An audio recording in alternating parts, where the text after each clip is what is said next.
राम राम राम राम राम राम राम राम राम नारायण नारायण। असत को महत्व देने से होने वाली भूल स्वाभाविक नहीं है, इसको मनुष्य ने खुद पैदा किया है। जो चीज स्वाभाविक होती है उसमें परिवर्तन भले ही हो पर उसका अत्यंत अभाव नहीं होता है, परंतु भूल का अत्यंत अभाव होता है। इससे यह सिद्ध होता है कि इस भूल को मनुष्य ने खुद उत्पन्न किया है, क्योंकि जो वस्तु मिटने वाली होती है वह उत्पन्न होने वाली ही होती है। इसलिए इस भूल को मिटाने का दायित्व भी मनुष्य पर ही है, जिसको यह सुगमता पूर्वक मिटा सकता है। अपने ही द्वारा उत्पन्न की हुई इस भूल को मिटाने में मनुष्य समर्थ और सबल है। भूल को मिटाने की सामर्थ्य भगवान ने पूरी दे रखी है। भूल मिटते ही अपने वास्तविक स्वरूप की स्मृति अपने आप जागृत हो जाती है और मनुष्य सदा के लिए कृतकृत्य, ज्ञात ज्ञातव्य और प्राप्त प्राप्तव्य हो जाता है। अब तक मनुष्य ने अनेक बार जन्म लिया है और अनेक बार कई वस्तुओं, व्यक्तियों, परिस्थितियों, अवस्थाओं, घटनाओं आदि का मनुष्य को संयोग हुआ है, परंतु उन सभी का उससे वियोग हो गया और वो स्वयं ही रहा। कारण कि वियोग का संयोग अवश्यंभावी नहीं है, पर संयोग का वियोग अवश्यंभावी है। इससे सिद्ध हुआ कि संसार से वियोग ही वियोग है, संयोग है ही नहीं। अनादि काल से वस्तुओं आदि का निरंतर वियोगी होता रहा है, इसलिए वियोग ही सच्चा है। इस प्रकार संसार से सर्वथा वियोग का अनुभव हो जाना योग है। तम विद्या दुख संयोग वियोगम योग संगीतम 6:23। यह योग नित्य सिद्ध है। स्वरूप अथवा परमात्मा के साथ हमारा नित्य योग है और शरीर और संसार के साथ नित्य ही वियोग है। कर्मयोग तथा ज्ञान योग में स्वरूप के साथ नित्य योग है और भक्ति योग में भगवान के साथ नित्य योग है। संसार के संयोग की सद्भावना होने से वास्तव में नित्य योग अनुभव में नहीं आता। सद्भावना मिटते ही नित्य योग का अनुभव हो जाता है, जिसका कभी वियोग हुआ ही नहीं। संसार से संयोग मानना ही विस्मृति है और संसार से नित्य वियोग का अनुभव होना वास्तव में संसार के साथ मेरा संयोग था नहीं, है नहीं, होगा नहीं और हो सकता नहीं। इसका अनुभव हो जाने का नाम स्मृति है। परिशिष्ट भाव लौकिक स्मृति तो विस्मृति की अपेक्षा से कही जाती है, पर अलौकिक तत्व की स्मृति विस्मृति की अपेक्षा से नहीं है, प्रत्युत अनुभव रूप है। इस तत्व की निरपेक्ष स्मृति, जिसको अनुभव भी कहते हैं, वही यहां स्मृति लब्धा के रूप में कहा गया है। वास्तव में तत्व की विस्मृति होती नहीं है, प्रत्युत विमुक्ता होती है।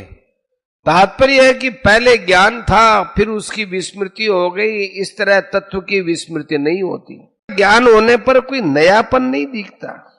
मानो ऐसा कि पहले तो अज्ञान था और अब ज्ञान हो गया, ऐसा नहीं। ज्ञान होने पर ऐसा अनुभव होता है कि तो सदा से ही था, केवल मेरी इधर दृष्टि नहीं थी। अगर पहले अज्ञान था और फिर ज्ञान हो गया तो ज्ञान में सादीपना आ जाएगा, जबकि ज्ञान सादी नहीं, अनादि है। सादी का मतलब जो आदि वाला हो, और जो अनादि होता है वो अनंत होता है। अगर ऐसी विस्मृति माने तो स्मृति होने के बाद फिर विस्मृति हो सकती है। और गीता में कहा है कि यस ज्ञात्वा न पुनर्मोहम 4:35, अर्थात जिसको जान लेने के बाद फिर मोह नहीं होता। अभाव रूप असत को भाव रूप मानकर महत्व देने से तत्व की तरफ से वृत्ति हट गई। इसी को विस्मृति कहते हैं। वृत्ति का हटना और वृत्ति का लगना ये साधक की दृष्टि से है, तत्व की दृष्टि से नहीं है। तत्व की तरफ से वृत्ति हटने पर अथवा विमुक्ता होने पर भी तत्व तो ज्यों का त्यों रहता है। अभाव रूप असत को अभाव रूप से मान ले तो भाव रूप तत्व स्वतः ज्यों का त्यों रह जाएगा। विचार दो तरह का होता है, एक विचार करना होता है और एक विचार उदय होता है।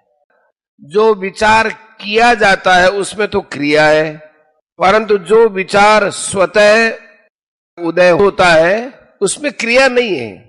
विचार करने में तो बुद्धि की प्रधानता रहती है, पर विचार उदय होने पर बुद्धि से संबंध विच्छेद हो जाता है। अतः तत्वबोध विचार करने से नहीं होता है, प्रत्युत विचार के उदित होने से होता है। तात्पर्य है कि तत्व प्राप्ति के उद्देश्य से सत असत का विचार करते करते जब असत छूट जाता है तब संसार है ही नहीं, संसार हुआ ही नहीं, संसार होगा ही नहीं और संसार का होना संभव ही नहीं, ऐसा विचार उदित होता है। विचार का उदय होते ही विवेक बोध में परिणित हो जाता है, वहां संसार लुप्त हो जाता है और तत्व प्रकट हो जाता है। मानी हुई संबंध की बात मिट जाती है और वास्तविकता रह जाती है। विचार का उदय होने को यहां स्मृति लब्धा कहा है।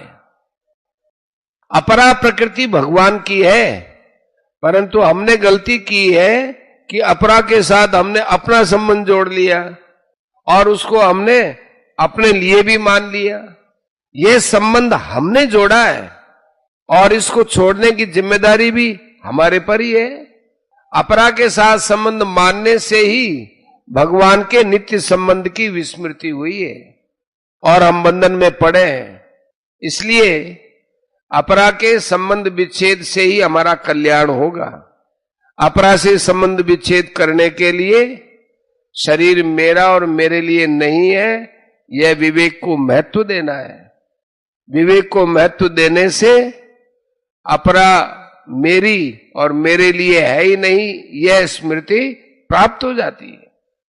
अर्जुन को द्वैत अथवा अद्वैत तत्व का अनुभव नहीं हुआ, प्रत्युत द्वैत अद्वैत से अतीत वास्तविक तत्व का अनुभव हुआ है। कारण कि द्वैत अद्वैत तो मोह है, द्वैताद्वैत महामोह माहेश्वर तंत्र में आया है।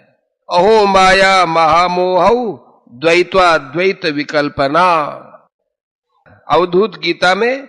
जबकि अर्जुन का मोह नष्ट हो गया। जीव अनादि काल से स्वतः परमात्मा का है, केवल संसार के आश्रय का त्याग करना है। अर्जुन को मुख्य रूप से भक्ति योग की स्मृति हुई है। कर्मयोग तथा ज्ञान योग तो साधन है, पर भक्ति योग साध्य है। इसलिए भक्ति योग की स्मृति ही वास्तविक स्मृति है। भक्ति योग की स्मृति में वासुदेव सर्वम, सब कुछ वासुदेव ही है। वासुदेव सर्वम का अनुभव करना स्मृति लब्धा है। यह अनुभव केवल भगवत कृपा से होता है। त्वत्प्रसादात् वचन सीमित होते हैं पर कृपा असीम होती है। चिंतन में तो कर्तृत्व है पर स्मृति में कर्तृत्व नहीं है। कारण कि चिंतन मन से होता है, मन से परे बुद्धि है, बुद्धि से परे अहम है और अहम से परे स्वरूप है। उस स्वरूप में स्मृति होती है। चिंतन तो हम करते हैं पर स्मृति में केवल उधर दृष्टि होती है। विस्मृति के समय भी तत्व तो वैसा का वैसा ही है, तत्व में विस्मृति नहीं है, इसलिए उधर दृष्टि होते ही स्मृति हो जाती है। स्थितोस्मि गत संदेह है।